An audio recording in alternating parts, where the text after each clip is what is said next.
Deuxième, PDS, 394 voix. Oui.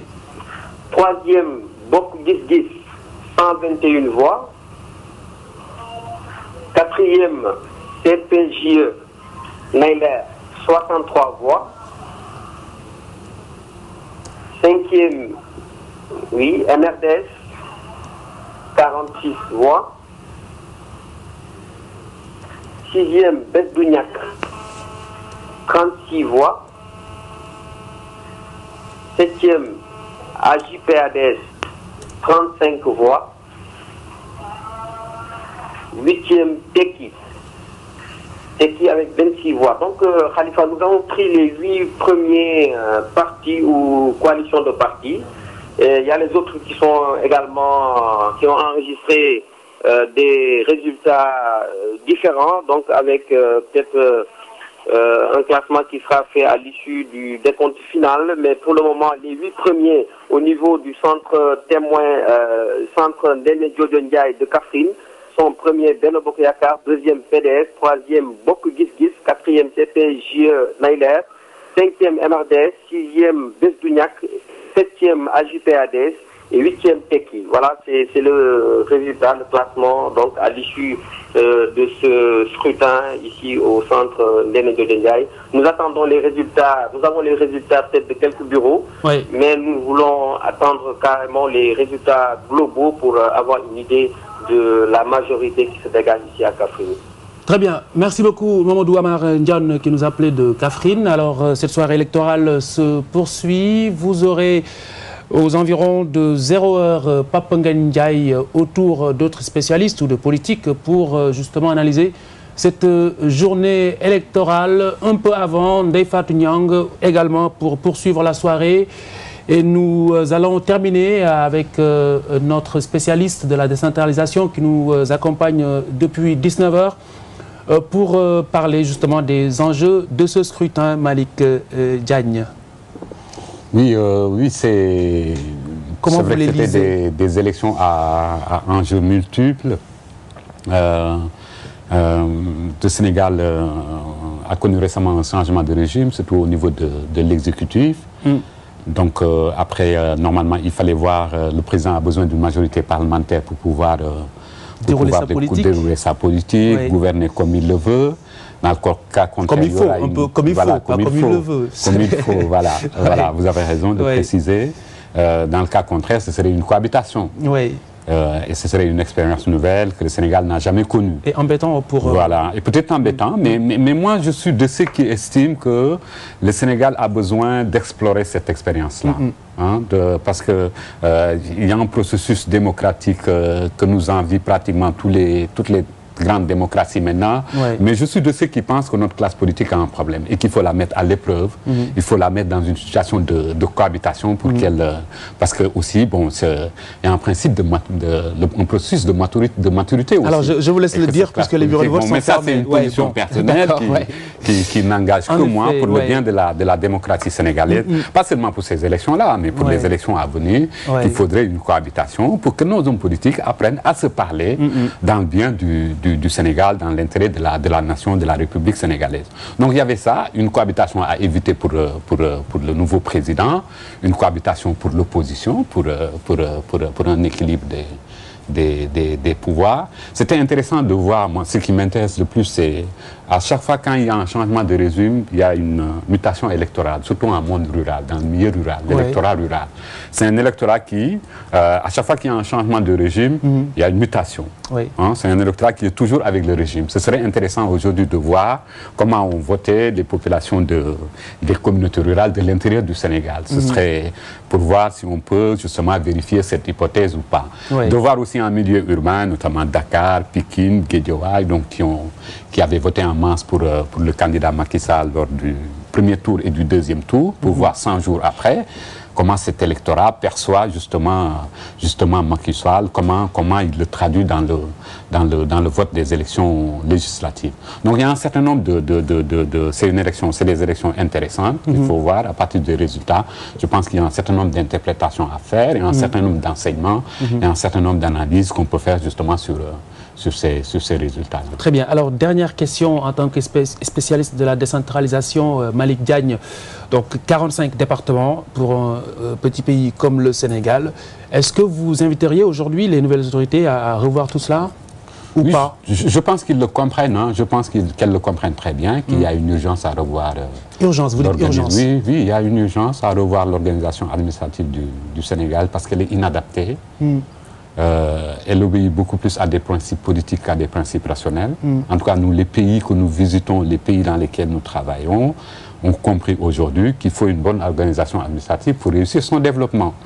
Parce que bon, vous avez un certain nombre de régions qui sont délaissées au profit d'une seule région. Hein, donc, il y a un problème de rationalité. Et le Sénégal a ce problème-là. C'est-à-dire chaque région a ses potentialités, mais on ne le sent pas. Parce que simplement, tout est concentré à Dakar. Il n'y a pas d'incitation fiscale pour aller, par exemple, s'installer dans un certain nombre de régions. À Kaolack, par exemple, Kaolack qui est le cœur du bassin arachidien. Je pense qu'il y a quelque chose à faire là-bas. Et ça, c'est des politiques d'aménagement du territoire qu'il faut faire. Je pense qu'aujourd'hui, la première urgence, le premier chantier, c'est l'organisation administrative du Sénégal. Très bien. Je pense 45 départements pour un petit pays comme le Sénégal, où vous avez des conséquences même au niveau électoral. Je pense qu'il y a urgence à revoir ça. C'est des chantiers énormes. Et je pense que les autorités le comprennent très bien, qu'elles vont s'y atteler peut-être dans les prochains jours ou les prochaines semaines. En tout cas, c'est ce qu'on espère, c'est ce qu'on souhaite, parce que tous les autres pays dans la sous-région sont en train de travailler sur ces chantiers-là, et le Sénégal ne doit pas être en reste. C'est vraiment le message. Parfaitement. Alors, avant de nous quitter, Malick Diagne, spécialiste de la décentralisation, nous allons revenir sur ces deux points assez importants, mais en wolof. Alors, Malick Diagne, élection yi am na enjeu yu bari yoo xamante ne ni nemmeekoo nañ ko si yow yan nga si gën a jàng. maanaam li mu mën a jur daal. waaw je pense bi ñu ci doon njëkk a xaar bi ñu ragaloon je pense bi ñu waxee élection législative tout juste après changement de régime bi ñu amee président bu bees mooy est-ce que dina am cohabitation ou pas. xam nga cohabitation nag dafa nekk loo xam ne Sénégal mosu ko expérimenté. cohabitation maanaam nga am premier ministre. waaw ak ay ministres yoo xam ne benn camp la ñu bokk. président bokk benn camp. xam nga tey enfin je ne le souhaite pas. Macky Sall bu amul majorité à l'Assemblée nationale. il sera obligé de nommer un premier ministre boo xam ni. camp bi gagné la. parce que sinon. bu defaree voix loi am yóbbu ko assemblée waa assemblée dañuy bañ. donc pour des raisons de convenance démocratique il est obligé de contacter le parti sorti victorieux de leur dire proposément un premier ministre. de leur dire aussi après ce premier ministre mun ko demal nga toog nga xool nga proposé ma ay ministre donc mu doon loo xam ne comme Sénégal xamu ko ñu bëri ragaloon nañ ko ñu dugg ci cohabitation. nga xam ne day am crise institutionnelle bu grave boo xam ne mën na indi problème ñii nee nañ crise institutionnelle ñii nee nañ dafa baax.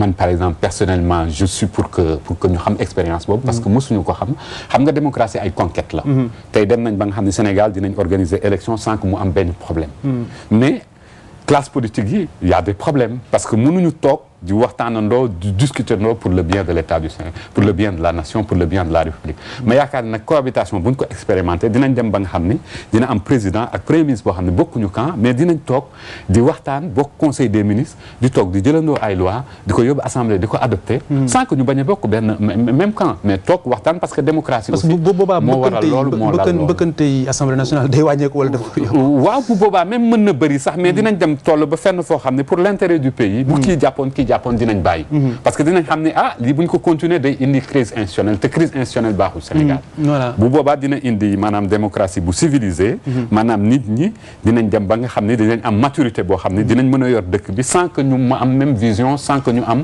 même bokk même gis-gis ku nekk nangul sa morom ku nekk di mën a nangul sa morom di bàyyi député yi am classe xam ne réew mi ñoo leen fi teg voilà xam ne réew mi ñoo leen fi teg ministres yi aussi xam ni bu ñu ñëwee même président bu fekkee bokkul seen camp président am na lenn loo xam ni cër la boo xam ne yàlla moo ko jox population yi ñoo ko jox donc dañ koy respecté président xam ne aussi ministres yi camp ba la ñu bokk mën nañ doxal seen politique sans que moom mu bañ a intervenir je pense que loolu lu mel ne dëkk yu mel ne France dañ koy expérimenté te ñoom sax dañu def ay saytu def ay études wax ni à chaque fois bu amee cohabitation dañuy am bon économie parce que ku ci nekk da ngay indi lu baax ñu ñëw ñu toog ñu xool waxuma nag ni tey laa ko bëgg mais en tout cas man sama bëgg-bëgg la bu ñu demee ba ci kanam mu doon jéego boo xam ni peut-être dina doon lenn loo xam ne ci conquête démocratique lu bees la. te dina enrichir démocratie sénégalaise. donc cohabitation boo ko xoolee côté boobu. am na lu positif boo ko xoolee aussi am na inconvénient mooy il faut. des hommes politiques yoo xam ne dañuy ànd ak maturité. ànd ak dal mën di négocier. loolu boo ko amul xam nga boo duggee ci cohabitation moom da ngay sànq dëkk bi. waaw donc ku nekk da ngay jëm a gàllankoor sama voilà ku nekk da ngay gën a donc côté cohabitation bi mu doon lu ñuy ragal lu am ñu bëggoon. am ñu ko ragal. ci wàllu man li ma ci gën a intéressé mooy électorat bi nekk monde rural. xam nga dafa nekk électorat bu particulier parce que à chaque fois bu amee changement de régime comme ni ma la ko waxee sànq day dem. ñoom dañ ni parti au pouvoir rek la xam. xam nga boo demee ça se comprend un peu parce que c'est un milieu rural, le niveau intellectuel n'est pas très élevé. Bon, en général, il y a de grands électeurs, c'est les chefs de quartier. Bon, ñoom ñooy pousser nit ñi te en général les chefs de village te en général chef de village parti au pouvoir la ñuy àndal. Il y a les sous-préfets, les préfets ñoom ñëpp dañuy jouer son rôle aussi. Donc ñu doon saytu di xool ci type d'élection législative bi est-ce que monde rural bi nga xam ne au premier tour de la présidentielle dans les 35 départements dañu voté loon Ablaye Wade le candidat du PDS est-ce que bii pas du mooyu nañu PDS dem ci parti au pouvoir. lecture ba intéressante boo xam ne mën nañ ko am. xool aussi bon parce que y avait il y avait des enjeux à l'échelle des partis comme entre le PDS et la coalition Bokk Gis Gis. Et tout ça je pense d'ici demain. on aura une idée précise pour que ñu mën a tirer ay enseignements. ci ak leçon ci scrutin bi ñu génn. Malick Diagne di taskatu xibaar amum njàng ci wàllu tëralinu goxaan yi donc suñu ponk bu mujj bi ñu koy laaj bi ñu ko laajoon sànq ci nasaraan mooy Sénégal ak tolluwaayam ci wàllu superficie réew mu ndaw la Sénégal. ñeent fukki département ak juróom ndax dog boobu lu yanu maanaa la wala njiit yu bees yi dañ ko war a xoolaat. waaw xam nga boo xoolee sur un superficie boo xam ne 197 000 et quelques kilomètres carrés. xaw ma chiffre exact bi. nga am ci 45 départements am ci 14 régions léegi defe naa communauté rurale yi moom di jàll. je pense que côté boobu dëkku Afrique yi bëri yi nga xam ne dañ ñu nawoon. ci côté boobu ñu ci bëri ñu ngi commencé raw. parce que xam nga aménagement du territoire ak organisation administrative comme ni ma la ko waxee rek lu am solo la ci réew. surtout ci wàllu économie.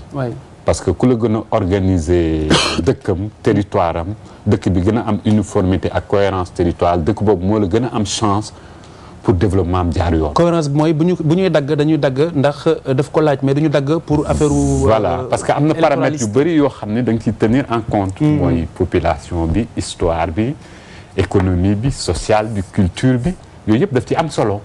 te dëkk yu bëri avant ñuy def découpage dañuy fal commission ñu toog ñu waxtaan.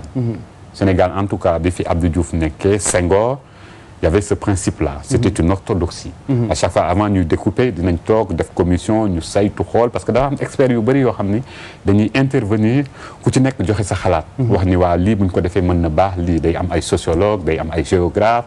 day am des experts en matière de culture en matière économique donc ñoom ñëpp dañ leen associé ci réflexion bi loolu nag amatul c'est une tendance boo xam ne disparaître na moo tax boo xoolee tey configuration territoriale du Sénégal y a un problème parce que comme ni nga ko waxee ci dëkk bu ndaw bu mel ne Sénégal nga am ci 45 départements am ci région yu xaw a bari. dafay indi après ay conséquences. comme conséquences yu ñu gis nii. nga xam ni tey boo ñëwee assemblée nationale bi ñu nar a am dina am département yoo xam ne ñooy ëpp député que yeneen département. te loolu nag on peut se poser des questions sur la légitimité même de l'assemblée nationale. c'est-à-dire comment une assemblée nationale boo xam ne bon à l'échelle des départements il y a une variété il y a une disparité naka la mën a waxal pour gox yëpp.